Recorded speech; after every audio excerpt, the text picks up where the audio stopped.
Hello folks, I am revelling in the fact that I have just managed to get a clean copy of one of my books. You may remember that my other books, they're my childhood books, and some very naughty boy had coloured in the illustrations in red normally, so it's very difficult to see the illustrations in these Christopher Robin books. However, I managed to do battle with eBay and PayPal and all those technical things which I do my head in, and I got a lovely book from a lady called Lana. Thank you, Lana. Delighted. It's a wonderful book, and it means I now have a clean copy of When We Were Very Young. So I can now show you all the wonderful illustrations with delight. Because they are wonderful illustrations. So I'm going to read you two poems from this wonderful, wonderful new book from Lana, and the first one is called Disobedience. Now, Disobedience, it's fairly well known, but the story is there's well, the story is a moral. It's very much a moral. The moral is you always do what your 3-year-old tells you to, on pain of all sorts of things. And the story is that the 3-year-old told his mother not to go down to the end of the town, and she did, without him, and she did, and all sorts of things happened to her, and she was never seen again, and it caused a national sensation. But the 3-year-old, I mean, he said, do not go down to the town without me, but she did. She disobeyed her 3-year-old. So what more can you expect? So let me show you the pictures. There is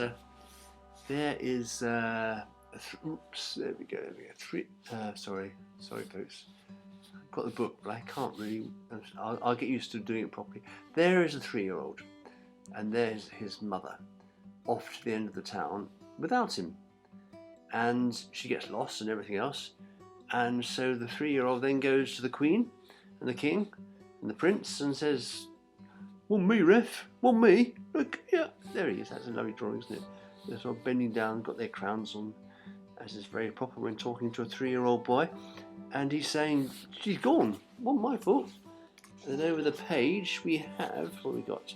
There we are, 3-year-old boy on the end of a lead, and what's that? Looks like he's making a anyway, we won't go into that. But on the other side, there's a picture of Christopher Robin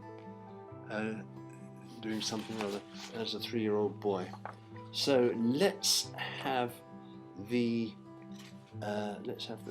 See if I can read it correctly. It's called Disobedience by A. Milne. He's got a very posh name, very long name, because he's upper class, you know. And is the first few lines. Anyway, the first few lines are his name.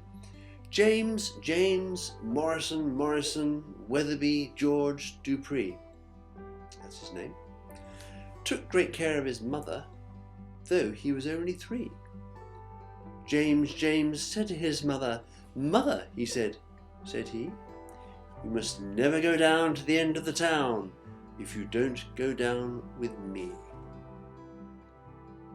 James Morrison's mother put on a golden gown. James Morrison's mother drove to the end of the town.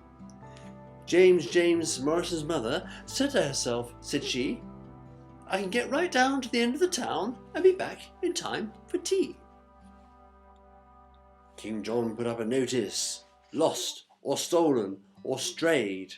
James Morrison's mother seems to have been mislaid.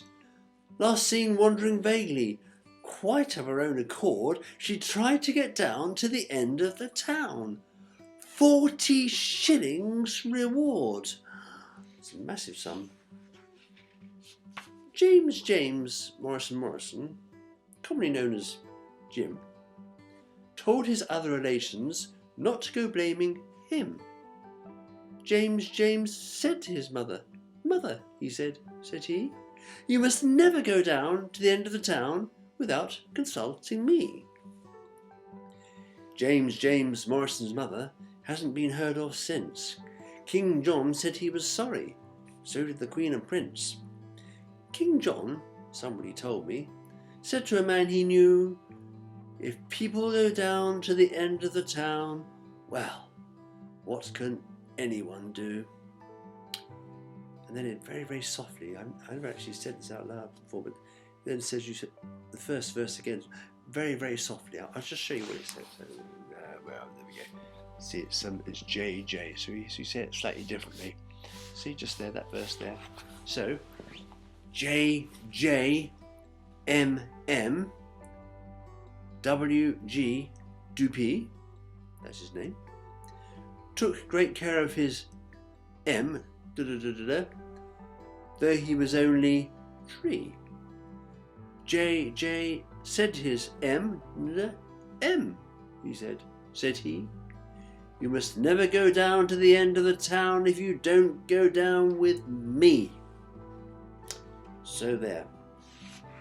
So the moral is, always do what your 3-year-old tells you to do. And of course it's not Christopher Robin, is it? It's I think I said at the start that's Christopher Robin. It's not. It's James Morrison, Weatherby, George Dubree.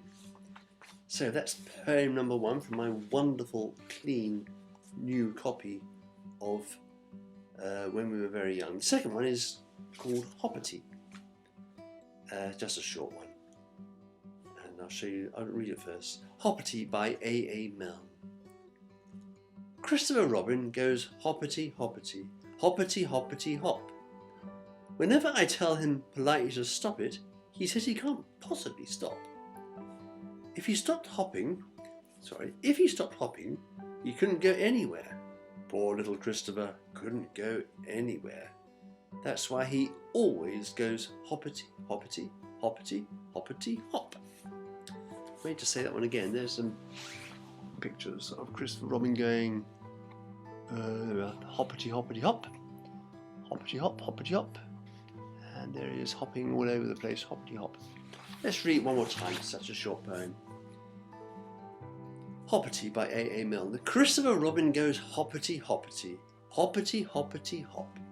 Whenever I tell him politely to stop it, he says he can't possibly stop. If he stopped hopping, he couldn't go anywhere. Poor little Christopher couldn't go anywhere.